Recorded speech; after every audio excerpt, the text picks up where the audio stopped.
Hai sobat, bersiaplah mengikuti M-Series dengan topik Roh Kudus. Saran saya, tolong ikuti panduannya.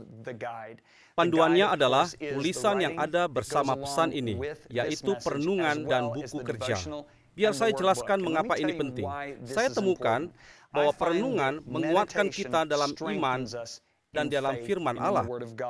Sementara Anda kerjakan perenungan dan buku kerja, kami punya beberapa hal rumit untuk dikerjakan yang mengarahkan. Dimengerti tentang hal penting ini. Roh Kudus adalah satu-satunya Allah yang ada di bumi ini. Dialah yang menyatakan, memuliakan, dan membesarkan nama Tuhan kita Yesus Kristus. Makin baik kita mengenalnya, makin baik kita mengenal Yesus. Jadi, mengikuti panduannya akan mengokohkan firman Allah yang Anda dengar di kelas ini dalam hatimu, sehingga Anda dapat memulai perjalanan dan petualangan hidup yang luar biasa dalam hubungan dengan Roh Kudus. Semoga Anda menikmati M-Series ini. Tuhan memberkatimu. Kami ada di kantor kami di Palmer Lake, Colorado, dan saya sangat senang punya beberapa partner, teman, dan staf paling karib di sini. Saya dapat rasakan kerinduan itu. Saya dapat rasakan isapannya keluar dari saya sekarang.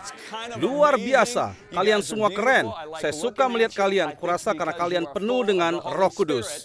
Itu sebabnya kalian begitu tampan dan cantik. Amin. Kita sedang berbicara tentang Roh Kudus. Saya akan memberitahu Anda sesuatu. Bulan ini hidup saya benar-benar luar biasa. Itu dimulai sekitar sebulan yang lalu. Saat berpuasa, Roh Kudus berkata kepada saya, baca kitab Kisah Para Rasul. Ironisnya, terakhir kali saya berpuasa, Roh Kudus berkata, baca kitab Kisah Para Rasul. Saya bilang, Oke. Saat membaca Kisah Para Rasul sebelumnya, yang masih saya ingat adalah Rasul Paulus. Panggilan hidupnya adalah pergi ke bangsa-bangsa bukan Yahudi. Tetapi karena kasihnya, tiap kali ke satu kota, ia pergi ke sinagoge kepada teman-teman sebangsanya. Akibatnya, ia mendapat masalah, dan masalah terbesarnya datang dari orang-orang Yahudi. Tuhan berkata pada saya dalam puasa itu, tetaplah berada di mana aku memanggilmu. Kalau tidak, kamu cari masalah. Kali ini, ketika membaca Kisah Para Rasul, saya kagum dengan sesuatu yang berbeda. Saya mulai perhatikan sejak awal bagi para rasul, pemimpin, orang-orang percaya di Kisah Para Rasul, seberapa banyak mereka melihat, berinteraksi, bergantung, dan berbicara tentang Roh Kudus.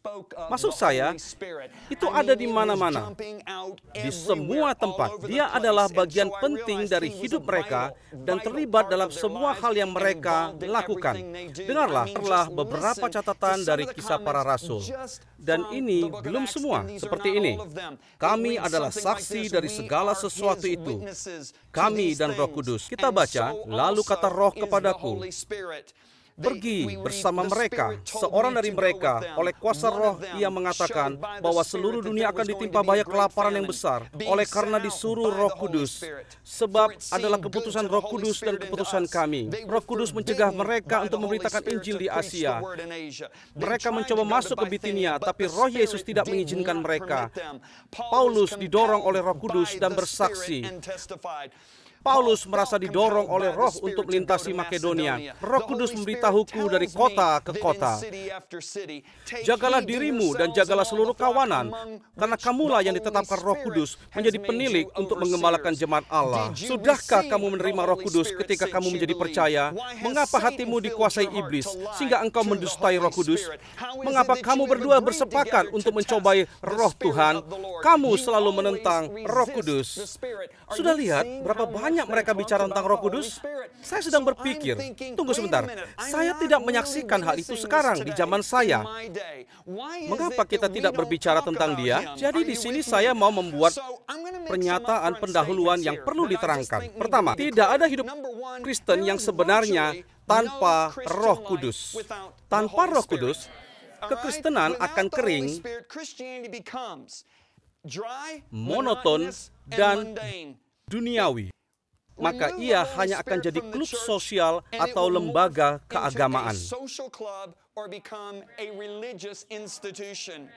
Tidak ada kasih tanpa Roh Kudus. Tidak ada pewahyuan tanpa Roh Kudus. Sesungguhnya Alkitab jadi mematikan tanpa Roh Kudus. Sebab 2 Korintus 3 ayat 6 berkata, hukum yang tertulis mematikan, tetapi Roh menghidupkan. Tidak ada penglihatan tanpa Roh Kudus. Tidak ada sukacita tanpa Roh Kudus. Tidak ada damai tanpa Roh Kudus. Tidak ada kemerdekaan tanpa Roh Kudus. Paulus berkata dalam 2 Korintus 3 ayat 17, sebab Tuhan adalah Roh, dan dimanapun ada Roh Allah, di situ ada kemerdekaan. Tunggu sebentar. Di mana Roh Allah ada? Dia maha hadir. Dia ada di mana-mana. Maka kita perlu satu pengertian yang lebih baik tentang apa maksudnya di sini. Terjemahan yang lebih baik adalah dimanapun Roh menjadi Tuhan, disitulah terdapat kemerdekaan. Tidak dibiarkan jadi Tuhan. Apa artinya Tuhan? Dialah penguasa tertinggi. Dia tidak dibiarkan jadi Tuhan di setiap rumah. Di kehidupan orang Kristen, di setiap gereja, di mana dia tidak dibiarkan menjadi Tuhan, Anda tidak punya kemerdekaan. Anda berakhir dengan kekeringan, Anda kehilangan sukacita, Anda kehilangan ketenangan, Anda tak memiliki gairah untuk hidup. Saya berumur 50-an, gak percaya saya baru saja mengatakan itu. Dan saya masih sama bergairahnya untuk hidup seperti ketika saya dipenuhi Roh Kudus di usia 19 pada Juni 1979. Jadi sekarang Anda tahu berapa usia saya. Jadi, tujuan pengejaran ini adalah memperkenalkan Anda kepada pribadi Roh Kudus. Berjilid-jilid buku dapat ditulis. Saya dapat berkhotbah berminggu-minggu tentang Roh Kudus. Bisa bayangkan saya berdiri di sini dan mencoba menjelaskan tentang Lisa Bevere selama 4 sesi? Tidak bisa. Saya sudah menikahi wanita luar biasa ini selama 30 tahun. Dan saya beritahu Anda sesuatu, pengetahuan dan pengertian saya akan dia, kepribadiannya, dan jalan-jalannya terus berkembang setiap hari. Mustahil bagiku memberitahu Anda tentangnya dalam 4 sesi. Saya dapat perkenalkan Anda kepadanya. Saya dapat beritahu Anda bagaimana menghubunginya, berinteraksi dengannya, mendengarkannya, bekerja dengannya. Saya bisa mulai, tapi saya tidak akan memberitahu Anda segala hal tentang dia. Jadi jika Anda berharap saya jelaskan segala tentang Roh Kudus dalam sesi ini, lupakanlah. Karena Lisa hanya 30 tahun. Dia dari kekal sampai kekal. Dia lebih tua dari Lisa, kan? Inilah kesalahan tragis yang dilakukan tiap orang Kristen. Yaitu, mereka mencoba dan berusaha mempelajari dan memahami karya Roh Kudus tanpa lebih dulu intim mengenalnya sebagai pribadi. Anda melakukan kesalahan besar saat melakukan itu. Sangat penting kita tetapkan dalam hati apakah kita percaya bahwa Roh Kudus itu adalah satu pribadi ilahi, Dia yang kudus, bijaksana, dan besar tak terhingga.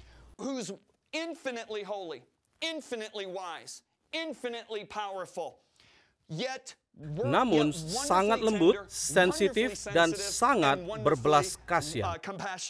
Dia yang layak menerima kasih kita, pemujaan kita, iman, penyembahan, dan penyerahan total dari kita. Atau apakah Roh Kudus adalah satu pengaruh yang keluar dari Allah? Suatu kuasa mistis ilahi seperti mereka yang berpikir tentang roh kemurahan atau roh demokrasi. Pandangan terakhir ini kasar, dangkal, dan bahkan agamawi. Kalau ini yang kita percaya, kita membuka diri pada kesombongan rohani. Karena kita dapat pamer seperti kelompok Kristen yang lebih tinggi dan merendahkan orang lain. Namun, jika kita memahaminya sebagai yang tak terbatas dalam keagungan, kemuliaan, kemegahan, kebijaksanaan, dan kekudusan, bahwa Dia sebagai satu pribadi sepakat dengan Allah Bapa dan Anak untuk datang dan tinggal di dalam kita dan membuat hidup kita baik, itu akan menjaga kita tetap rendah hati. Orang yang melihat Allah sebagai suatu pengaruh, suatu keberadaan ilahi, Anda tahu apa yang selalu mereka katakan? Saya ingin lebih banyak Roh Kudus. Mereka yang memahami Dia sebagai pribadi yang ajaib dan besar akan berkata, bagaimana saya dapat memberi diri lebih lagi bagi Dia. Anda tidak akan menjadi sombong rohani karena merasa mendapat sesuatu yang lebih daripada yang lain. Anda menyadari bagaimana saya bisa lebih memberi diri bagi pencipta yang luar biasa ini lebih dan lebih lagi. Bisa katakan amin. Salah satu alasan banyak orang merasa Roh Allah sebagai suatu pengaruh, bukannya satu pribadi, adalah karena mereka memandangnya sebagai benda. Anda tahu, Roh Kudus, benda. Mereka akan berkata begitu, jika saya diberi $1 tiap kali mendengarnya dalam pelayanan saya, $1 tiap kali saya mendengar Roh Allah disebut sebagai benda, saya pasti sangat kaya. Banyak yang melihat Roh Kudus sebagai suatu keberadaan yang kudus. Bukan Dia yang Maha Kudus dan ingin menjadi teman terkarib Anda. Jika renungkan Alkitab, membacanya dan membiarkannya berbicara, mereka akan sadar bahwa Roh Kudus punya pikiran. Roma 8 ayat 27 bicara tentang pikiran Roh Kudus. Dia punya suatu kehendak. 1 Korintus 12 ayat 11 berkata, Dia membagi-bagikan setiap karunia-Nya menurut kehendaknya. Dia punya emosi, sebab dikatakan tentang kasih dan sukacitanya dalam Roma 15, Galatia 5 ayat 22, dan Efesus 4 ayat 30. Disebut demikian, Dia bisa didukakan, Dia menghibur, Dia berbicara. Kata Ibrani 3 ayat 11, bahkan Dia bicara dengan jelas. 1 Timotius 4 ayat 1 mengatakannya. Dia mengajar. Saya tidak mengenal ada guru yang bisu. Bagaimana dengan Anda? Saya tahu guru adalah orang-orang yang berkomunikasi, benar. Dia dapat berduka, dia dapat dibuat sedih dan berduka, Efesus 4 ayat 30. Dia dapat dihina, Ibrani 10 ayat 29. Dia dapat ditentang, Kisah Rasul 7 ayat 51. Dia dapat didustai, Kisah Rasul 5. Kesan pertama kita tentang Roh Kudus, seekor merpati. Mengapa? Karena dalam keempat Injil, kita baca bahwa Roh Kudus turun ke atas Yesus seperti merpati. Tapi bolehkah saya buat satu pernyataan? Bukankah kita mengatakan begini, Ia berlari seperti angin, dan Ia kuat seperti banteng?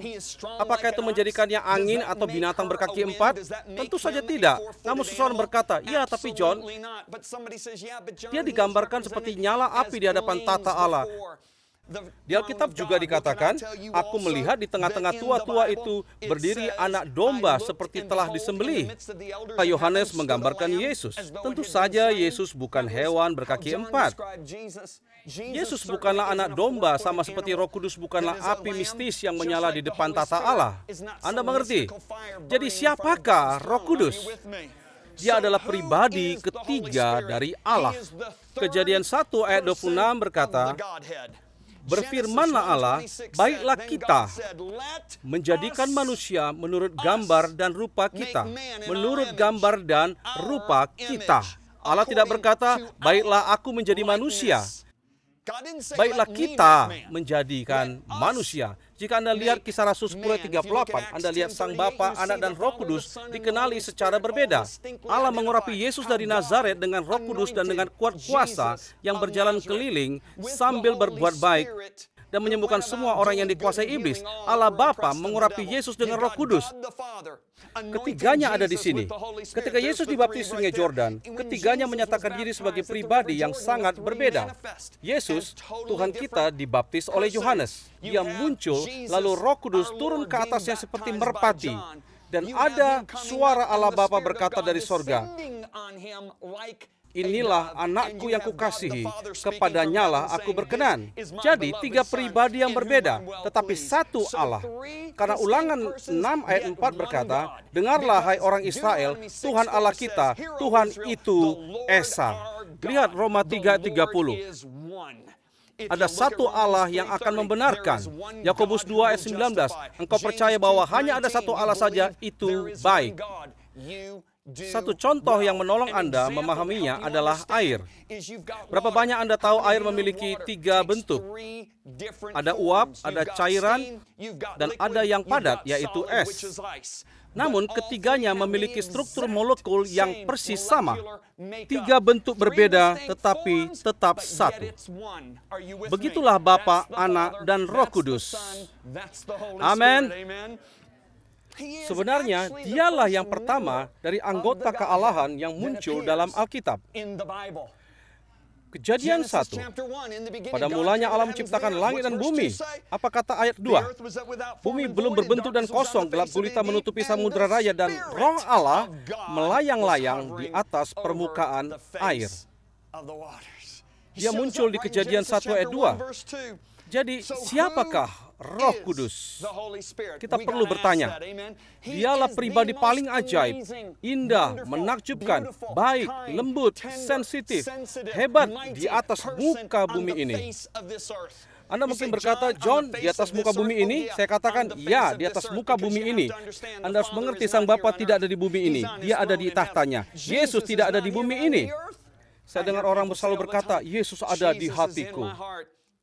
Dia duduk di sebelah kanan Allah dan malaikat mengatakannya dengan tegas. Di Kisah Rasul 1 ayat 9-11, terangkatlah ia disaksikan oleh mereka dan awan menutupnya dari pandangan mereka. Ketika mereka sedang menatap ke langit, tiba-tiba berlihat dua orang yang berpakaian putih dekat mereka dan berkata kepada mereka, "Hai orang-orang Galilea, mengapa kamu berdiri melihat ke langit? Yesus ini yang terangkat ke sorga meninggalkan kamu akan datang kembali dengan cara yang sama seperti kamu melihat dia naik ke sorga." Dengan kata lain, dia akan datang di awan-awan. Apakah dia sudah datang di awan-awan? Tidak, ada sebagian orang berpikir begitu, namun itu tidaklah benar. Dia belum datang di awan-awan. Artinya, dia di sebelah kanan Allah di sorga. Ketika Stefanus dilempari batu, ia melihat kemuliaan Allah dan Yesus berdiri di sebelah kanannya. Saya suka itu, bagaimana Yesus berdiri menyambut martirnya pulang. Saya suka itu. Yesus sudah di sana sejak sekitar 2000 tahun lalu. Dia tidak di sini. Saya tak peduli sesering apa Anda bilang dia ada di hatimu. Itu adalah Roh Kudus, Roh Yesus Kristus.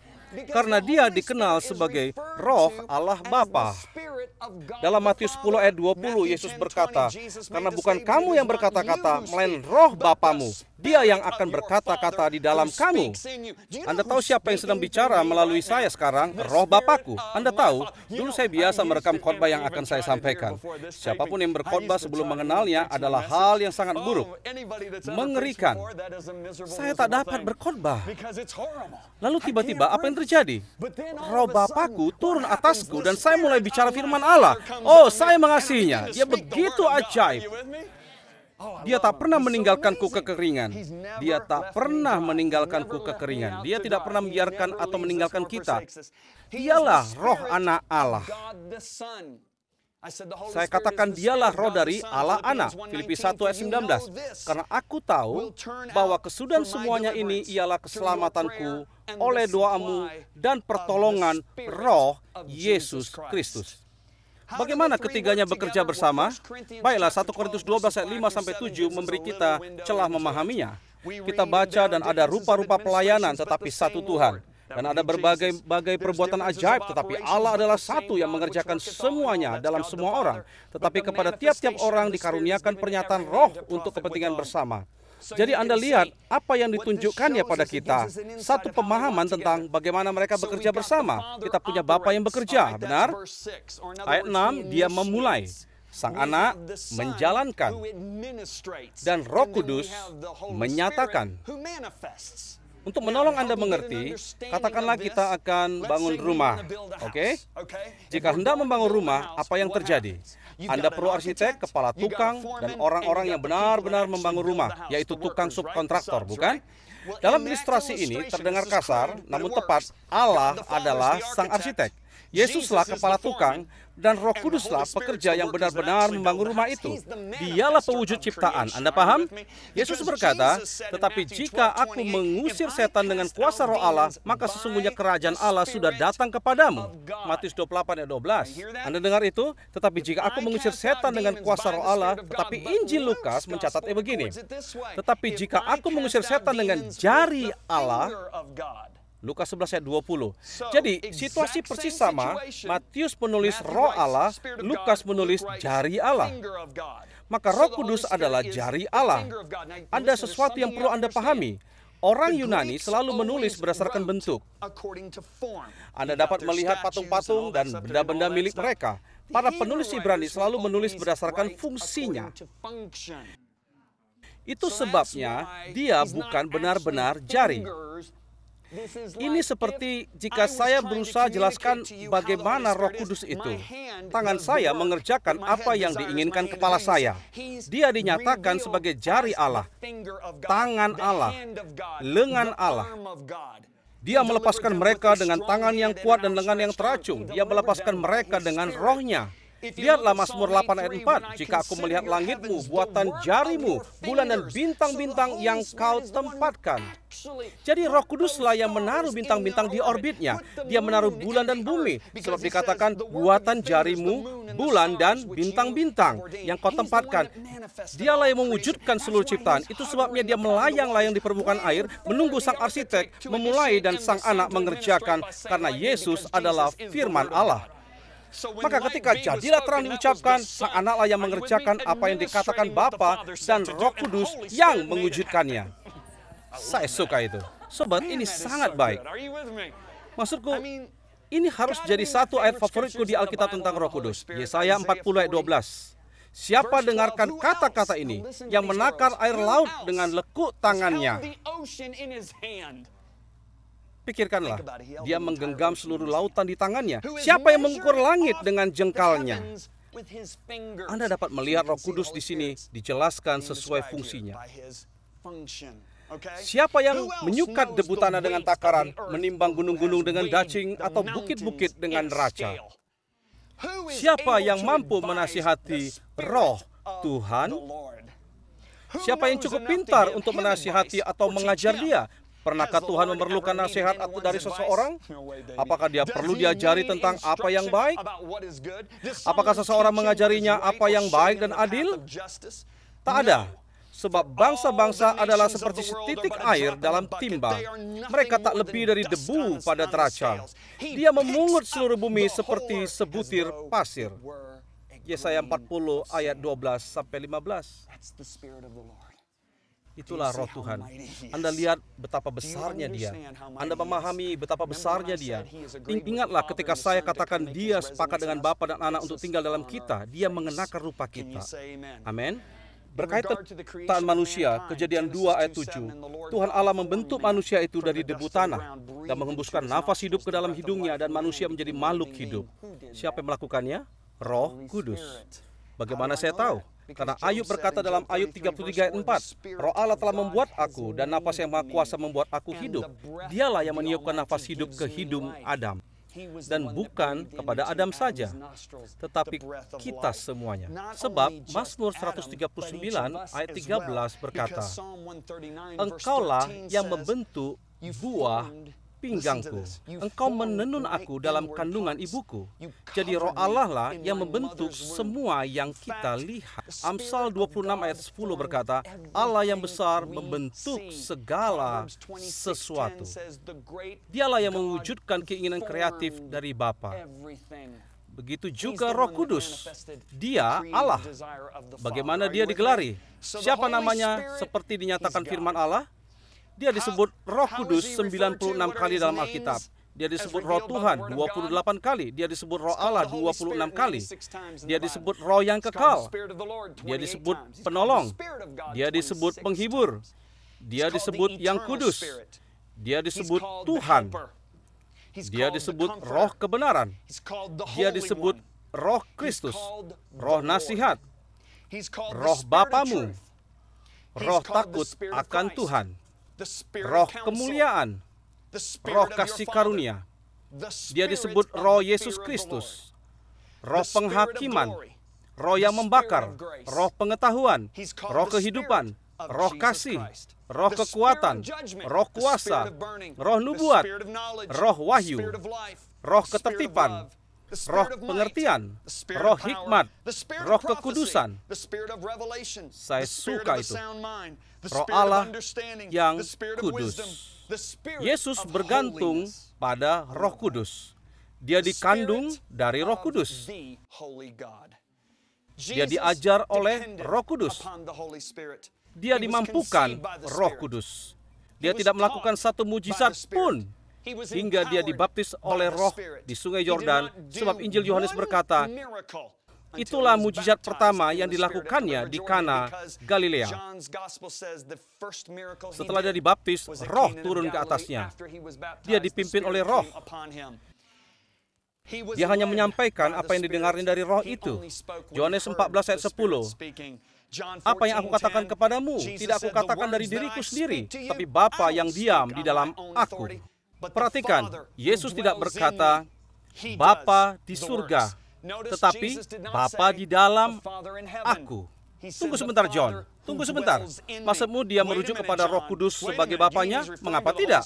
Lihat apa yang dikatakan malaikat kepada Yusuf. Jangan takut mengambil Maria jadi istrimu, sebab anak yang di dalam kandungannya adalah dari Roh Kudus. Mengapa dia tidak menyebutnya Roh Bapakku?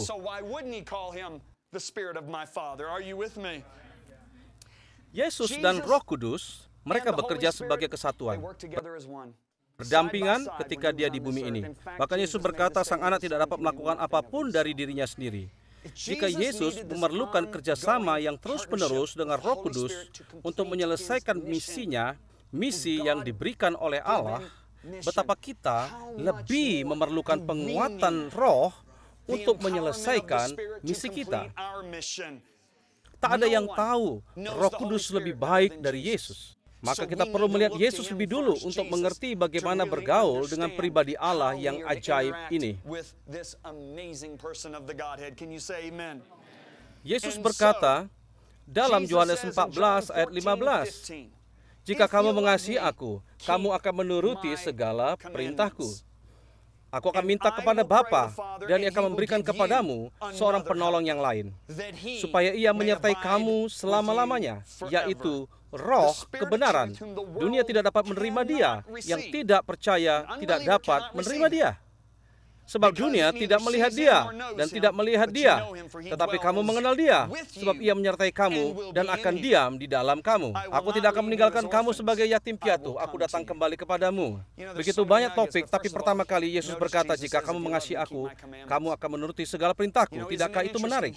Dia mendahului dengan berbicara tentang Roh Kudus dan menaatinya, ketuhanannya, firman-Nya. Yang menarik adalah ucapan Petrus dalam Kisah Rasul 5 ayat 32. Kami adalah saksi dari segala sesuatu itu, dan Roh Kudus yang dikaruniakan Allah kepada semua orang yang menaati Dia. Mengapa kita tidak membicarakannya? Allah memberi Roh Kudus bagi yang menaati Dia. Perhatikan Yesus berkata, aku akan memberimu penolong yang lain. Perhatikan apa kata yang lain. Ada dua kata Yunani yang diterjemahkan yang lain dalam Perjanjian Baru. Keduanya adalah heteros dan allos. Heteros berarti lain dari jenis berbeda. Allos berarti lain dari jenis yang sama. Pertanyaannya, apa maksud Yesus di sini? Saya pastikan Anda paham. David, kemarilah. Ini David. Jika saya memberi David apel dan dia memakannya, dan saya berkata, mau yang lain. Jika saya memberinya sebuah jeruk, saya memberinya buah yang lain dari jenis yang berbeda. Jika saya beri apel yang lain, itu dari jenis yang sama. Jeruk akan jadi heteros, apel akan jadi allos. Kata mana yang dipakai Yesus? Dia pakai kata allos. Dia sedang berkata, Roh Kudus adalah sama seperti saya. Persis.